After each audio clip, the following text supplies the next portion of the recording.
Unity of the Huachucas presents Susan Smith, LUT. Is it all really in divine order? So I'm Susan Smith, licensed Unity teacher. It's good to be here. It's nice to see everybody today. So, is it all really in divine order? I'm going to tell you something about this title first. I'm going to start with the title. So I like this title. I've used it before. I didn't do the talk here. There's a reason for that. But I like this title. And I'm like, I'm going to use it again. It fits with what I want to say. So I'm sitting down. I think about the talk all week and, jot ideas. I have all these little pieces of paper and tabs and all. I'm really sitting down, really writing it out yesterday. And I'm like, oh my gosh, did I really call this? Is it all really divine order? Because I remembered what happened last time I gave this talk. And I can tell you, it wasn't kind of a nightmare. I was at Unity of Peace. I was filling in for Reverend Nita. So when Reverend Nita wasn't there, we were a small community like here, and her husband John wouldn't be there either. That was two main people that weren't here. Everything went wrong that morning. I was like a main volunteer person. The person who was going to help the coffee didn't come. The greeter wasn't there. There was no one in the choir. It was just this crazy morning. Even the tech person, Ernie, my rock, back in the room. Ernie was my rock. And he was not there. Ernie did not tell me he was not going to be there. And I didn't have time to really figure out a fill-in. So I'm like kind of running back and forth. And luckily someone jumped up and helped. And luckily for me, I know the law of mind action, right? I understand, okay, I get to decide. These are circumstances that are beyond my control. And I get to decide. I can say, oh, everything's terrible. I'm just going to forget it, Or I can make the most of this, right? And what I ended up doing was using it as part of my talk because it illustrated my point. Because when we say divine order, we're not talking about everything happening smoothly. We're not talking about things going the way you want them to go. We're not talking about having control. And I can tell you right now, that's a tough one for me. I know I shouldn't be in charge of the world, but man, there's times. I'm just gonna tell you. Just call me. I'll tell you what to do. But I did it. So here we are again, y'all. Here we are again. But that really was a great introduction to this idea. When we say divine order, we're not talking about everything going to plan in the circumstances and the conditions of our lives, okay? And I have to say that morning went beautifully. Reverend Nita, who is the most organized person you've probably ever met in your life, after the talk was over, texted me. She goes, oh, I forgot to tell you, Ernie wasn't going to be there. Of course, he told her. It was all. And so I got to decide. And that was using the law of mind action. Thoughts and mind tend to manifest after their own kind. And that really is the creative process. And that's what divine order is about. Divine order is the creative process. So what I want to talk about today. And what I want to talk about first, though, is we don't want to blame ourselves or just kind of throw off the idea of divine order. And you hear this in Unity sometimes. It's like we're going through a difficult time. And someone will say to you, well, it's all in divine order. You ever hear that? Well, it's all in divine order. Don't worry about it. It's all in divine order. And that can be a little dismissive, right, of our human experience.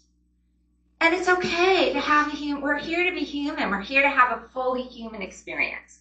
And that means sometimes there's pain, sometimes there's difficulties, sometimes there's challenges in our relationships, in our finances, with our physical well-being, with our with our country, with our communities, with what's going on, right? That's part of being human. We're here to be human. We're here to express us and know that and not just dismiss it. What divine order is, that's what we call the relative realm of consciousness. That's where we spend most of our time. That's our humanness. That's where we go out and we move our feet and we do things. When we're talking about the principle of divine order, we're talking about the absolute realm of consciousness. And we can always turn to that and remember it.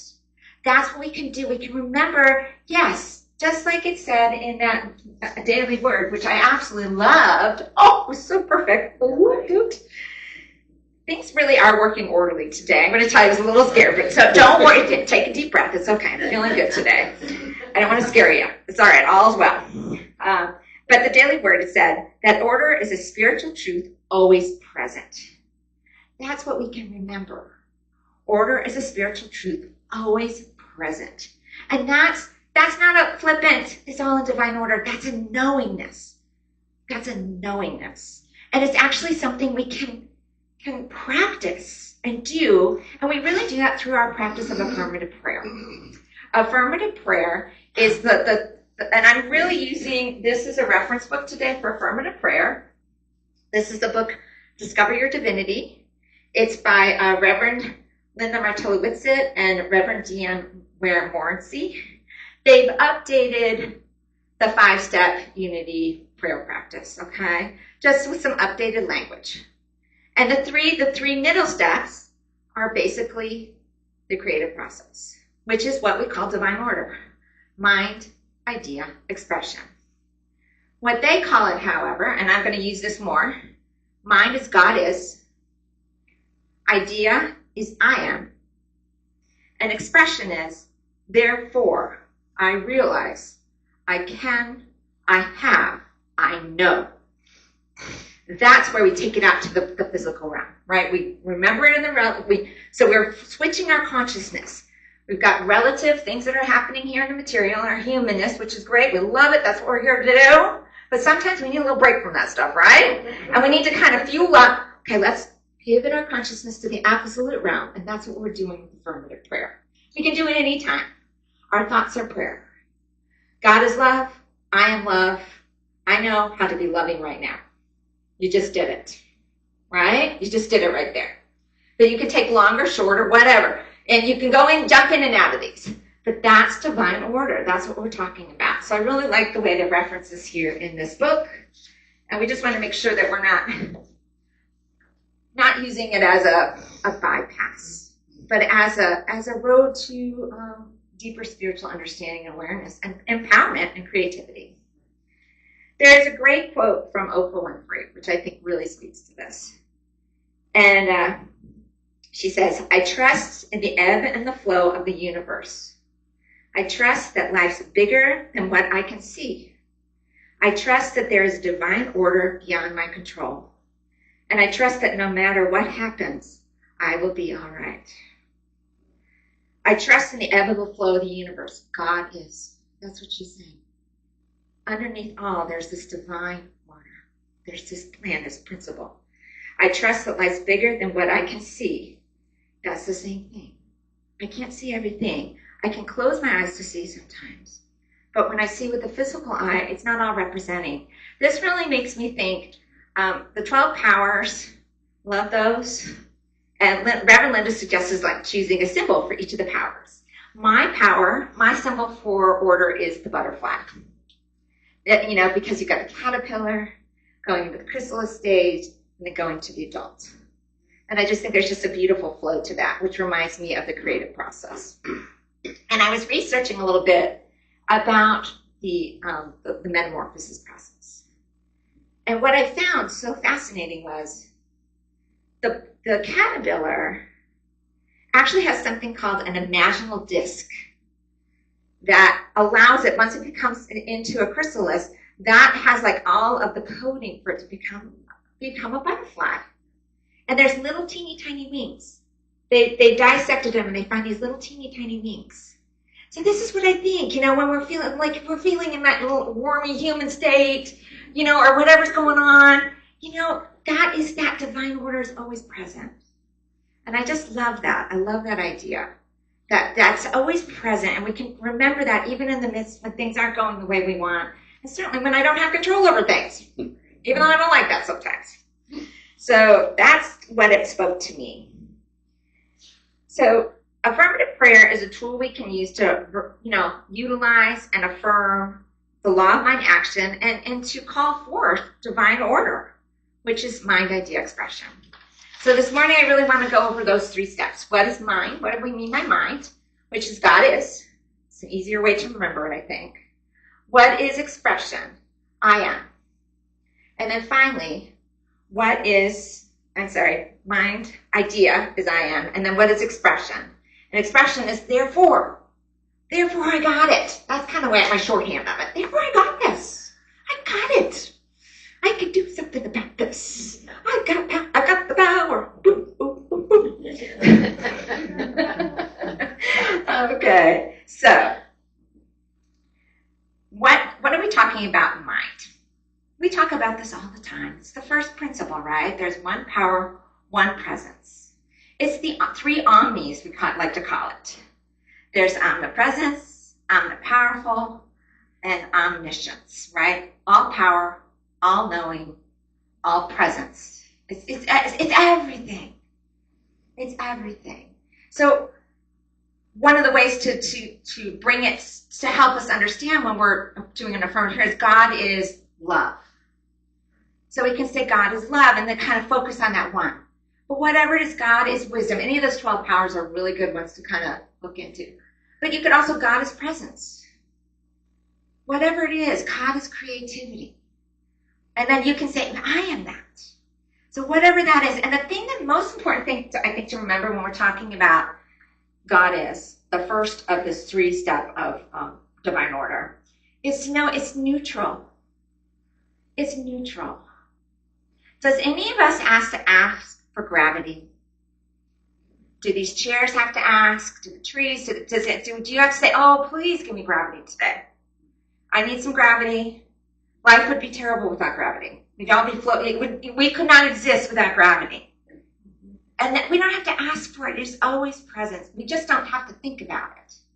But that's the same thing with principle. It's always there. We don't have to ask for it. It's just in consciousness, when we're so focused on things in the outer, which is our job to be human, and our 100% humanness, sometimes we forget about the 100% divine, that which is us and which is always present. Because it just doesn't look that way. This doesn't look like love when we're in the middle of a conflict, right? This doesn't look like order when we're in the middle of trying to figure out a path that we never expected coming our way.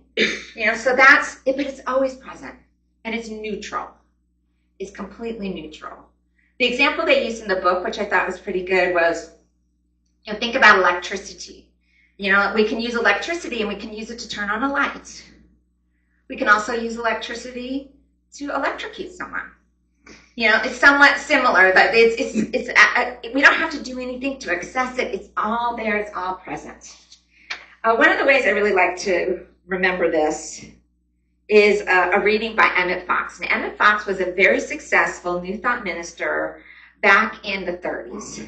He was a minister during time when the Nazis were invading Europe, when the Dust Bowl was decimating people's lives. Horrible poverty for a large part of our population here in the United States, around the world. And this is what he said. He said, the captain is on the bridge. The captain is on the bridge. The world is not going to the dogs.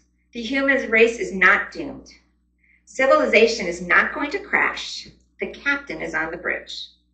Humanity is going through a difficult time, but humanity has gone through difficulties many times before in its long history and has always come through strengthened and purified. Kind of be said about almost any time, right? Do not worry yourself about the universe collapsing. It is not going to collapse. And anyway, that question is none of your business. The captain is on the bridge.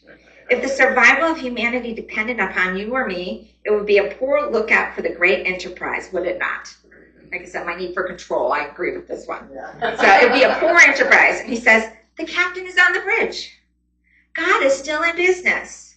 All you have to do is to realize the presence of God where trouble seems to be, to do your nearest duty to the very best of your ability, and to keep an even mind until the storm is over.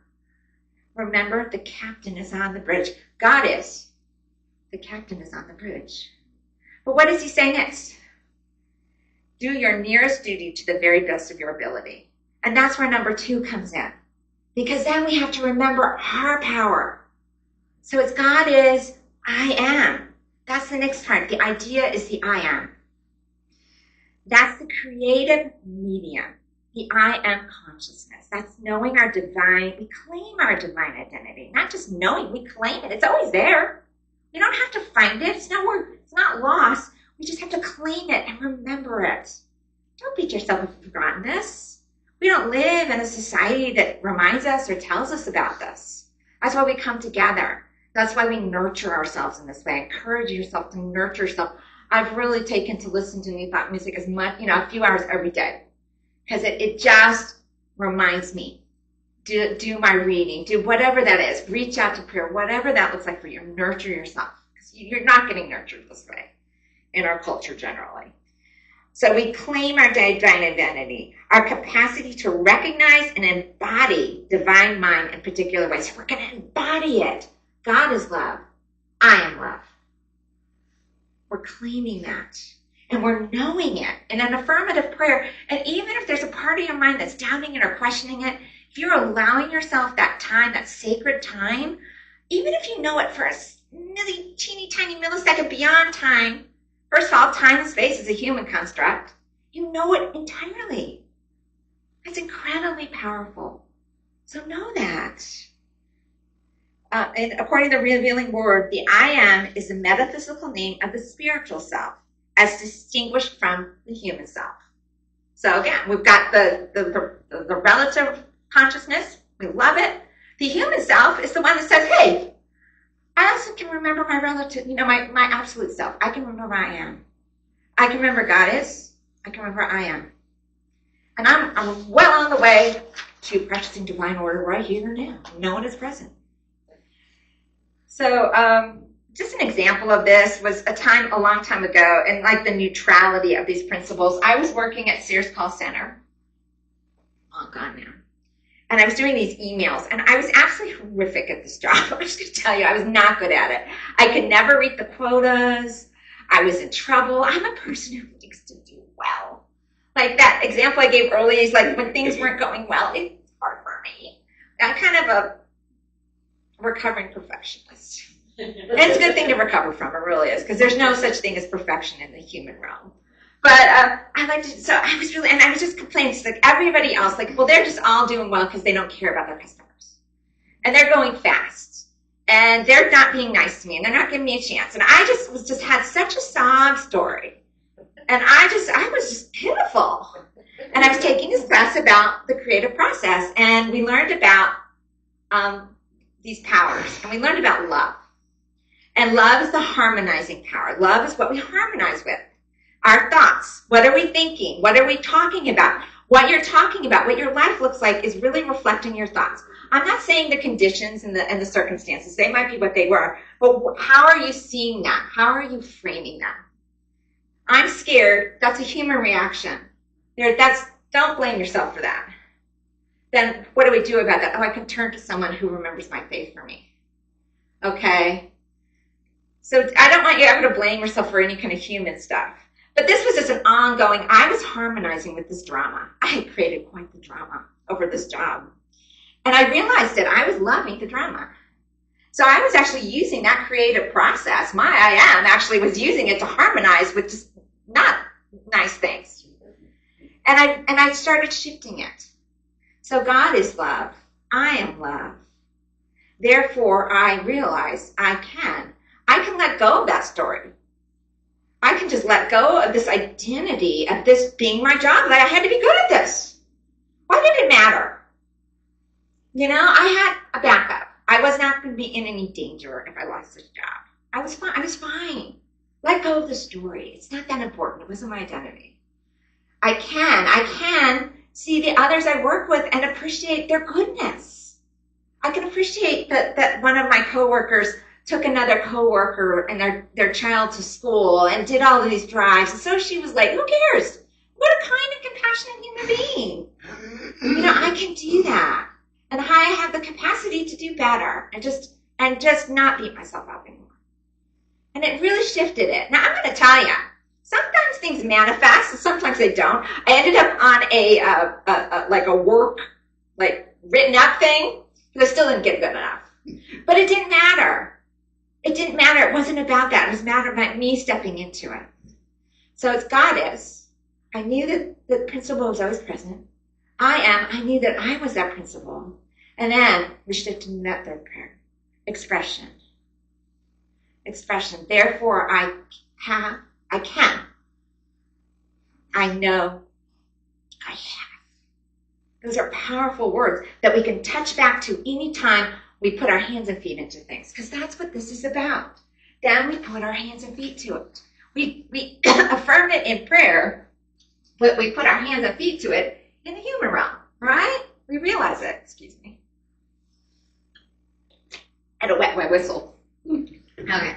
So, expression. As I talk in this book, we move from the divine idea to an actualized reality. This unfolds through our realization of what is possible. That we can, we have, or we know what is ours to do, to be, or to understand. So we can affirm that. And we can go back and affirm it. And we get someone else help us affirm it. This is a process. It's a spiritual practice. That's what this is. So this is the prayer. This is the quote from Myrtle Fillmore they share in the book that I love. It's about prayer. This is our method of prayer. Acknowledging our oneness with God. God is. Claiming the ability that this gives us. I am. And expecting to have the things needed and conducive to spiritual progress. Therefore, I can. I have. I know. And this one is, I got this. I got this. I know what I need to know when I need to know it. And that's how we can, and that is the 3 steps. So when we say it's all in divine order, we might have some work to do in affirmative prayer. It might simply be in that moment, God is. Because maybe that's just where we're at. God is, I am, therefore I got this. You could make it short, whatever it is. I can't put in the words what you need to fill in for that. But whatever it is, you can step in. We can step in for each other. That's what divine order is. So if you say, well, is it all in divine order? I'm going to say, yes, it is. And I'm going to end with a time of meditation, and we're going to go through the 5 steps. Now, the opening step is an opening. So that is basically, I'm opening up and allowing myself to really connect. Then there's the 3 steps I already talked about. God is, I am, therefore, I realize, I can, I know, I have. And then the closing is simply in gratitude and appreciation for the realization, for this time. And you might feel differently, you might not. And these divine ideas also come as like, I know what I need to do, right? I got it. Or I know I'm going to have it. It's going to come to me. You know how that is? And it's like, I know I'm going to have it. It's going to come. Just trust. Okay, so this is one I wrote. I'm going to use the first person. So I'm going to ask you as you listen to this to kind of hear these words being said to yourself. Okay? Because those are just the words that work for me. And I just thought it would work for y'all. The principles I really wanted to, I wrote this. And their whole thing is if you have a condition or something, really identify a principle and then use this process for that to address it. And they say one, but you know, what can I say? I'm a little extra sometimes. So I picked life, power, and love. Okay? So I'm going to encourage you all to get comfortable. Close your eyes if you'd like. There's no one perfect way to do this, but this is just an example. Okay, so make yourself comfortable. And say these words to yourself as I'm saying them. See them written in your heart as you're speaking to yourself. Your human self is speaking to your divine self. And your divine self is speaking to your human self. I release my attention on outer concerns and invest in a sacred time to remember who I am. To remember that love is all around, that I am love, that I am loved, that I am loving. I let go of what has been, ideas of what is mine to do, and thoughts of what is to come, and dedicate this time to simply be and know truth. Right now, simply be and know truth. That's all you have to do right now. God is. God is life, and ever present and ever near always. The captain is on the bridge always. The truth is all around me. The truth is what I can feel in my heart and what I can know in my mind when I close my eyes to see it. The truth is all life, and is the animating force that allows life and creativity to thrive and grow. All creativity is grounded in truth. When sought out, the truth is always found because it is already there, waiting and willing to breathe ease and grace to any situation. God is. The captain is on the bridge always.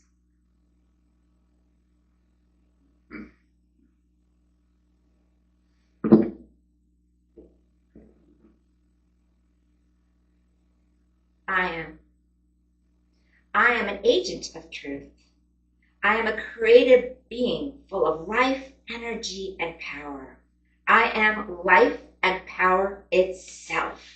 I am animated and have all the ideas I need to do what is mine to do to make the world a better place and to remember who I am. I am connected to the beauty of love, kindness, and compassion that are the building blocks for all creation that endures forevermore. I am connected to the beauty of love, kindness, and compassion that are the building blocks for all creation that endures evermore. I am power. I am life. I am love.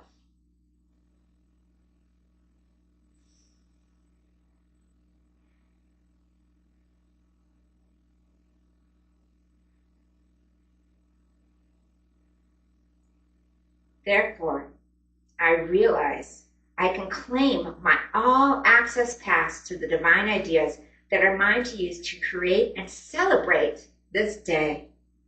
I have and recognize the flow of energy that surges through my body, that energizes me and propels me forward to do what is mine to do.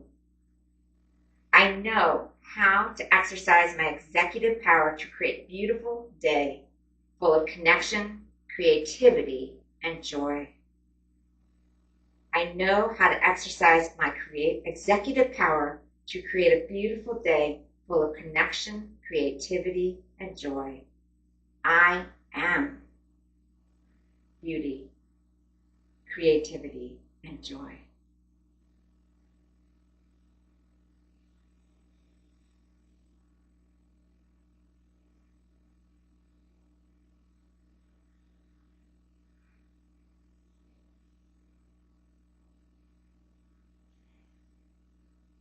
I remember God is, I am, I got this. This time of awareness, this moment of focus, this visit to the prayer field is a gift which I treasure beyond measure. I am so thankful for the time, for the health of mind and body, for physical safety and comfort that allow me to rest in truth and know that there is not a place where God is not, and that I am forever supported, encouraged, and energized to go forth to do the creative work that is uniquely mine today. God is, I am, therefore I realize, I can, I have, I know, and so it is. Amen. Thank y'all.